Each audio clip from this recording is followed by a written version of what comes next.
Hello Aqua Friends, welcome to my channel. My name is Nicole and today we are going to paint the Northern Lights with a snowy mountain, and I really love the contrast between the mountain and the dark sky. So I do hope that you paint along with me. So I thought I would have some fun today and tell you a little bit about myself, and I have some stories to share. So you can let me know in the comments below if you enjoy my storytelling aspect of today's video. As you know, I am a wannabe watercolor artist, but I'm also a nurse, and I have worked in a lot of critical care settings and high energy jobs. So I live in Pittsburgh, Pennsylvania, and this is a huge sports town. We have 3 professional sport teams here. We have the Steelers, we have the Penguins, and the Pirates. And whenever it becomes playoff season, working in the ER on night shifts are no fun a lot of the time. So the setting for today's story is a night shift in the ER in a level 1 trauma center downtown Pittsburgh. I had a patient that came in completely intoxicated and not very cooperative. So unfortunately for him, he had urinated all over himself. He was completely dirty. The medics brought him in. And what happens when somebody comes in like that, we don't know if he's fallen, if he's hurt himself, so we cut off the clothes. That's just standard protocol. You cut off the clothes, you visually inspect the person front and back, and when there's no apparent injuries, then you can go about continuing your assessment. So he wasn't very cooperative with us cutting off his clothes, but we did get him in a gown, a nice warm blanket, and he was still giving us problems. For people to come in drunk like that, the major thing is hydration, so we have to start an IV and give fluids. So the medic that I was working with had actually taken out a 14, or it was a 16 or 14 gauge IV, which is a pretty big size IV, basically just because he was just giving us such a hard time. So even in his drunken state, he had looked over, saw the size of the IV that we were about to insert, and said, "Oh my God, that IV is huge." And the medic had said, "No, this is the standard size IV that we use all the time," which was not true. So it was kind of hard for me to keep a straight face. I was kind of shocked that he pulled that out and was going to use that one. But anyway, so we did get that started, got some fluids running on him. So basically it's a waiting game after that. We have to give people time enough so that they can sober up. But the next part of the night is always the most fun game that we love to play in the ER, and it's called Dress the Drunk. So back in the day, people would donate clothing to the ER. So we had a room full of clothing, and whenever we had drunk people that we had to dress, we would go in there and try to find the most ridiculous outfits that we could find to dress them in. So we did find a pair of 80s psychedelic colored parachute pants. So that was the bottoms, that was perfect. And I struck gold when I found a Tigger the Tiger shirt. And I had cut off the sleeves and then cut the seam down the side so that I can continue that 80s theme. The 80s theme, that was the type of style that guys actually wore back then, where these like cut off tops, and they were open all the way down the side like that. So we dressed him like that. So yes, he's dressed, he's finally ready to go home, and he comes and walks out of the room. His buddy is walking down the hallway to pick him up to take him home, and takes one look at him and starts cracking up. He just starts hilariously laughing and saying, "Dude, where'd you get those clothes? Oh my gosh." And laughing and laughing. And then he looks over at the nurse's station. We're all laughing. He's like, "You guys did this, right? You guys dressed him like that." So it was really, really hard to keep a straight face. So yeah, it was like super hard to keep a straight face, but it was all in good fun. Nobody got hurt. Okay, so what's the moral of the story, folks? Do not get completely wasted in public, or you might end up in the ER with your clothes cut off. So let me know if you guys enjoyed the storytelling aspect of today's video, and if you'd like to hear more fun stories or just general chit-chatting, let me know. Okay, so back to the painting. We're starting the sky wet on wet, and I did take my time and wet the background really, really well. So very simple palette, as you can see, guys. I'm only using 3 colors. The lightest is the green gold, then I have Viridian and Indigo. I'm being real careful as I paint around the mountain here so we have a nice crisp horizon. Now, my favorite thing to do to mix the colors is to let gravity do its work, and I am going to tilt my paper while I apply these colors so that they can bleed into one another.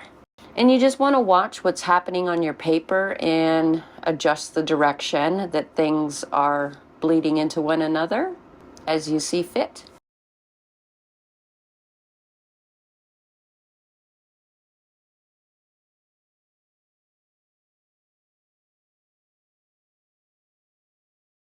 Now, all the time that I took to wet the background is really going to be in our favor for applying the darkness in the sky.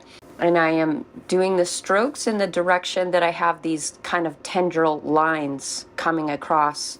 And that's very much like what Northern Lights looks like in the sky. So I'm not necessarily keeping that perfect oval shape that I see in the reference photo. That was more of an inspiratory type of photo. Kind of gave me an idea of doing the Northern Lights with this really bright spot in the sky. And I have done Northern Lights with trees in the foreground, so I didn't want to do the trees again, so I decided to put a mountain instead. I do love the contrast between the snowy mountain and the dark sky. So you can see how shiny my paper is. I have lots of time to still be applying these colors, and so I'm going ahead and adding more indigo.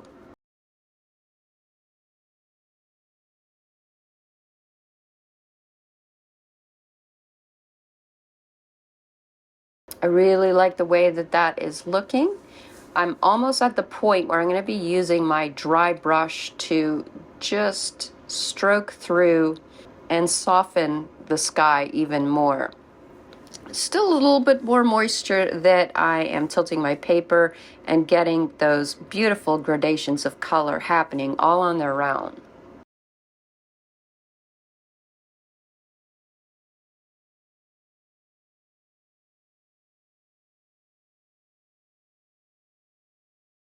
I'm tilting my paper on that angle that the strokes are going in. That's just going to help have everything going in that direction, and it's going to look really realistic. So just lightly brushing through that bright spot and blending it a little bit more. You want to do this sparingly.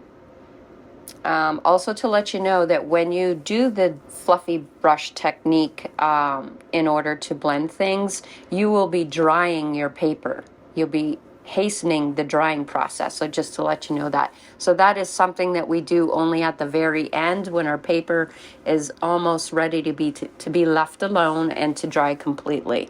Now, all these beautiful local colors that I have in the sky, I do want to put that on the snow. So I am going to let that whole thing dry, and then we're going to put those same green colors on the snow. So see how well that dried. It really dried pretty. And I made a little boo-boo there in the corner, so I just lifted that off a little bit with a damp brush. I'll probably end up putting some dark colors there and making some sort of ridge in the snow.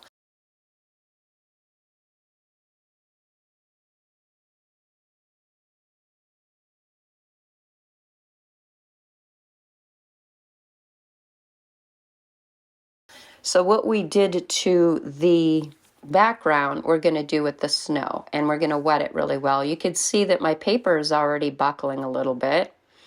And of course, we always start with our lightest colors, and so it's going to be that very light viridian hue that I'm going to put on the snow as a reflection from the sky.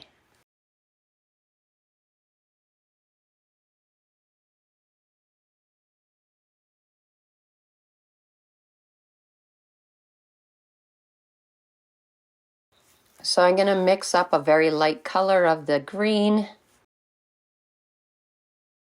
That's a little too light. So sometimes it's you have to play around with the colors a little bit to get that perfect paint versus water ratio.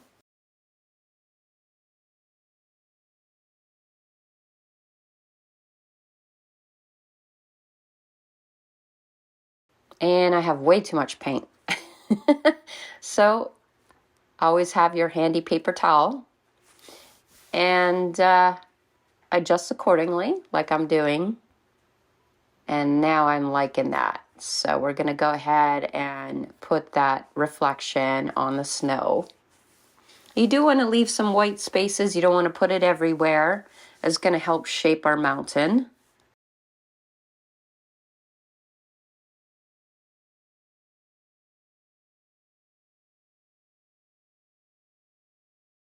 And I'm going to come in with the indigo blue and darken things up a little bit. So always working light to dark in watercolor.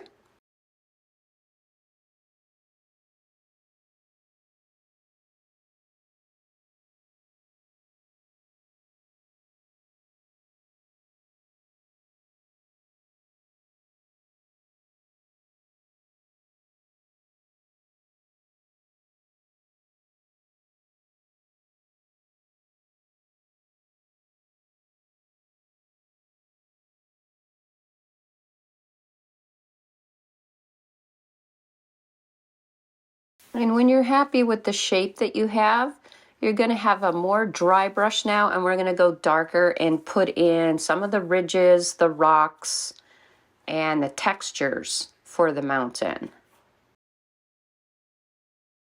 You can see that my brush is very, very dry. And you can rotate your brush. You could use just the tip. You could put it on an angle and use the belly of the brush and get all sorts of different types of dry brush textures.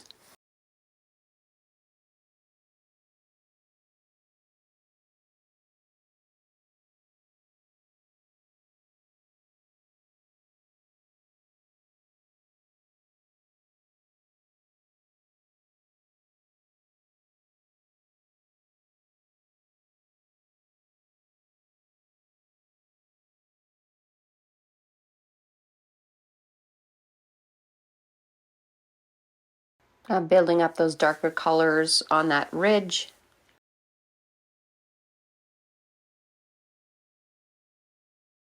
I switched to a smaller brush here to get in some rocks and other textures in the mountain. And notice how thick my paint is. So my brush is very, very dry. More paint, less water.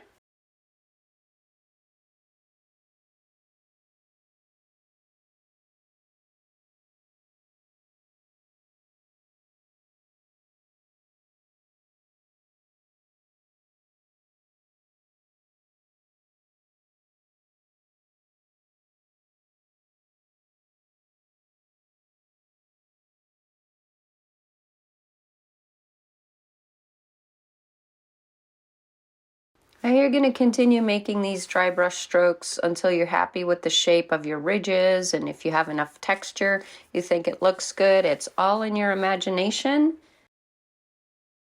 how much or how little texture that you would like to see.